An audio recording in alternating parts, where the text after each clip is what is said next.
so that the desired extension to Bloomfield Avenue could go forward. Cost had mounted. However, Gallagher's 1913 report hints at the county's agenda. The park area ought, of course, he says, this is a quote, ought, of course, to include all the land out to the junction of Roseland and Westville avenues. But it would be reasonable to leave the acquirement of this land down to the Hunter property to the public spirit of the townspeople. Now, I'm emphasizing that because in our earlier report on the early years, Charles Hunter was made to look like the fall guy because he wouldn't sell his land.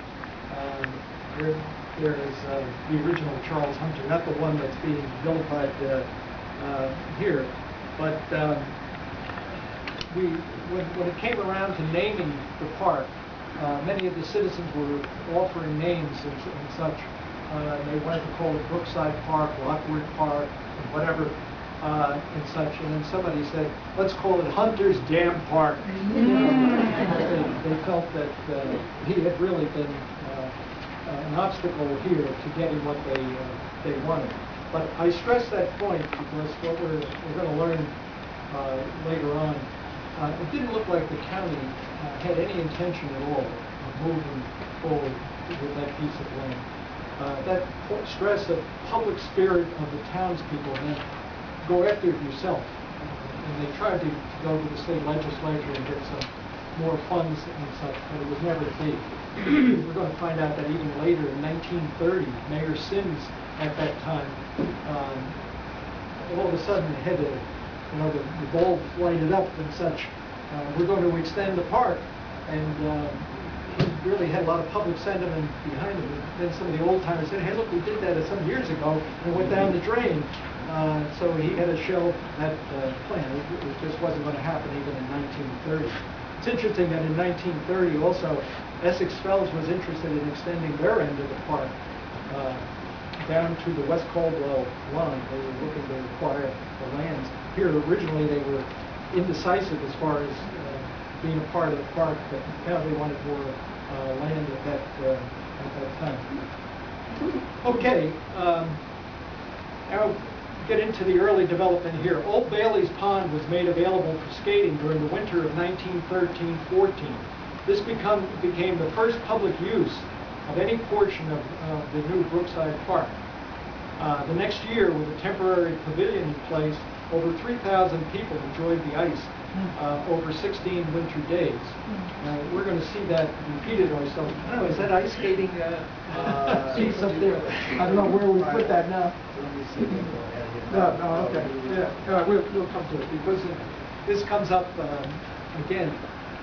Caldwell was noted throughout the whole park system as the place where there was more skating and winter activities than any other park in the system. And we'll see even in 1917, let's say, when, again, the park was not open to the public except for skating. And there were 41 days of skating, and there were 7,000 people that came. I mean, these were cold winters, folks. Something we don't see now. I don't think we had a day this year.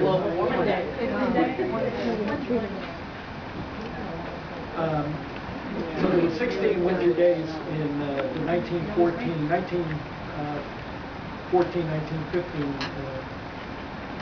season. Now, no other public use would be available for years to come. The Olmsted firm's initial plan for park development was submitted in February 1915. So oftentimes you'll see in the records that 1915 is when the park started. Actually, that's when they were hired to do their surveys and begin constructions and such. It was obvious from the start that changes would have to be made. The Olmsted estimate for improvements came to $75,000. The county had left $48,000. So from the bond issue. So they didn't have the money really to buy more lands. The initial plan to locate the children's play area on the upper level at the end of the pathway lined with linden trees opposite the ball field was shelved. Construction began in earnest that year. It was shelved along with other improvements. Now, many of you, I guess if you heard Judy Kovla's first talk in the West Caldwell Library and such. I'm sure she gave you some background on just what homestead parks are like, what they consist of and such. The Caldwell Park is going to be consistent with that too. Typically, they contain signature combinations of rolling lawns, curving drives, great lawns, dedicated recreation areas, and a variety of water features. So they were putting a lot more attention to the improvements. Some of the commentators in the Progress at that time were getting very antsy. They said, look, we'd do better taking that money and buying the land up to the center rather than putting it into the improvements. I think they underestimated what it took to put a park together to meet the Olmsted standards.